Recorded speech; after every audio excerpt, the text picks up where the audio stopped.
Alright, so user DC.edit347 asked if I could make a comic book review on Hellblazer or Forever Evil. Now, this request was posted on my video where I reviewed the Flashpoint comic by Geoff Johns, which I made about 2 years ago now at this point. Now, in the past, I had tried to make a video on the Forever Evil comic and 2 other comics based in the Forever Evil crossover event series. However, I dropped that because it was too much for me to handle and it gave me a lot of stress, and I moved on to other projects. I would also like to formally apologize to DC.edit347 for not making this video sooner. Thank you for your patience. I hope you'll find it in you to forgive me for how late this video has been in the making. So, for this video, instead of doing the entire Forever Evil comic series, I'm going to only focus on the main Forever Evil comic book that was written by Geoff Johns and published in September of 2014. Before I talk about the comic and its story, however, I need to set the stage to explain the events that led up to this comic book story, Forever Evil. So, Forever Evil takes place after the events of the Trinity War, which, in the New 52 universe, was a battle between the 3 Justice League teams. The OG Justice League team, featuring Superman, Batman, Wonder Woman, Cyborg, The Flash, and Aquaman. The Justice League of America, which was a team led by Green Arrow, and then Justice League Dark, which includes people who have dark magic powers or use dark arts, and includes members like Constantine and Zatanna. I hope I'm saying that right. The Trinity War ends with all 3 Justice League teams defeated, and then an alternate version of the Justice League from a different universe comes in to our Earth and basically just takes it over.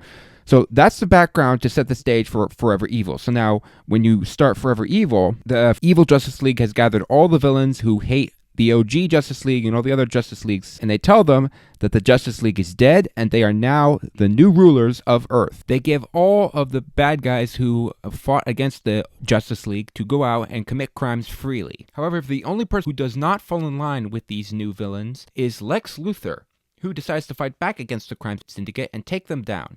As the story progresses, Luthor is joined by an unlikely ensemble of villains who also don't like the crime syndicate, and together they team up to fight them and free our Earth from their clutches. Now, just by hearing the synopsis that I just gave to you, it can be obvious to some who might hear this that this trope of villains having to do the job of the good guys isn't all that new. And you're right, this isn't a new concept or idea. There have been stories made before where villains become good guys. A good example of this can be movies like Megamind, The Bad Guys, or more recent films such as Thunderbolts. However, just because something feels played out and used over again doesn't mean it can't be compelling. And this is the case with Forever Evil. I found this story to be really intriguing and fun when I read this for the first time a couple of years ago. After reading it again for a second time, though, I was not only able to appreciate the book more, but I also noticed more details and story elements that made the reading experience so much better. Let's start with the good stuff, because honestly, the good stuff there is really good. Lex Luthor is fleshed out really well throughout this story. His growth in particular is really cool to read, seeing him go from being this uncaring, unempathetic villain, doing what he'd normally do as a villain, such as trying to buy up corporations in his quest to destroy Superman. Literally, that's all he's doing. He's just buying a corporation just to get stuff to build things to destroy Superman. That's it. How vain can you be? To becoming a more empathetic and an almost completely different person by the end of the story. Now, I say almost because he doesn't become a good guy in the end, which is actually a good thing. It can be very easy to write a story about a character who is super evil originally, who becomes super good at the very end, like with the case of Megamind. Forever Evil, however, decides to show that Lex Luthor is just capable of doing good to others if he wants to, but still chooses to remain evil in the end. Now, if you were expecting Forever Evil to be a character-driven story featuring characters that go through similar arcs that Lex Luthor goes through in this story, you'll be pretty disappointed. Besides Luthor, none of the other villains, besides the crime syndicate, which I'll get to in a moment, really grow as characters like Luthor does. That's not to say that they are boring. Quite the opposite, in fact. The book does take villains who may not have interacted with each other in a regular mainline comic and puts them alongside each other and has them have casual conversations with each other. For example, Captain Cold, who is an antagonist to the Flash, is shown interacting with villains like Black Manta and Lex Luthor, people he would never talk to in a comic outside of this crossover. Their interactions are brief, but they do shine a light on how different these antagonists think and act as villains, especially when it comes to their views on fighting people they oppose, and their methods of combat. Also, before I forget, I should touch on Bizarro in this comic, and I think this is the first appearance that he makes in the New 52 universe, if I'm not mistaken. If I am, please mention his first appearance in the comments down below. So, in Forever Evil, his name was originally B-Zero, which was the title assigned to him by Lex Luthor when he was creating him in a tube to copy Superman to use him against Superman in a fight. However, when B-Zero tries to say his name later in the story, it comes out as Bizarro, and then the name just sticks. It's a really clever trick on the part of the writers in telling the origin of Bizarro here. No drawn-out flashback scenes describing how he came to be, just a brief moment where he mispronounces his name and everyone just goes along with it. As a character, Bizarro serves to draw out Lex Luthor's more empathetic side, and just another example of how Lex Luthor can be a good guy if he wants to. Alright, now let's talk about the Crime Syndicate, because they're the only other group of characters that really stand out other than Lex Luthor. As a group of villains, they are intimidating and do stand out as a formidable threat towards anyone who would oppose them, even going so far as to kill a villain simply for questioning whether or not they actually are who they say they are. However, what's really interesting about the Crime Syndicate is that they're not written as these one-note bad guys who want to conquer everything.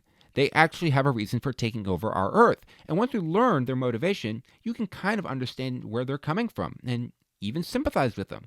But just a little bit. The individual members also have their own personal histories and problems, which really brings them all to life as characters. For example, the Crime Syndicate's version of Green Lantern, who is named Power Ring, is actually a weak, cowardly person who is being controlled by his ring, so much so that it actually starts to hurt him.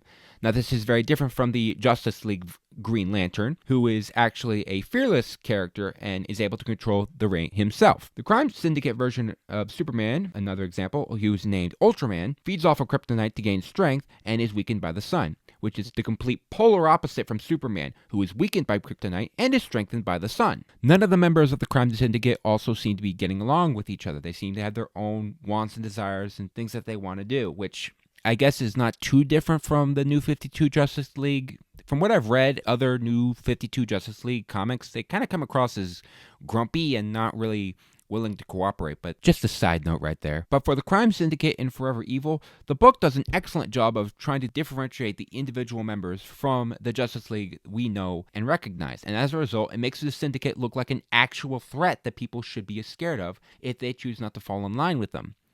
The book also does contain some pretty violent moments in the story, especially during fight scenes between the Crime Syndicate and Lex Luthor. The most blood that I can remember comes at the beginning and towards the end of the story, and it's not like an all-out gore fest like you would see in books like Invincible or The Boys. It's just some mild blood splatters here and there that you would come to expect from a DC comic that would show up nowadays.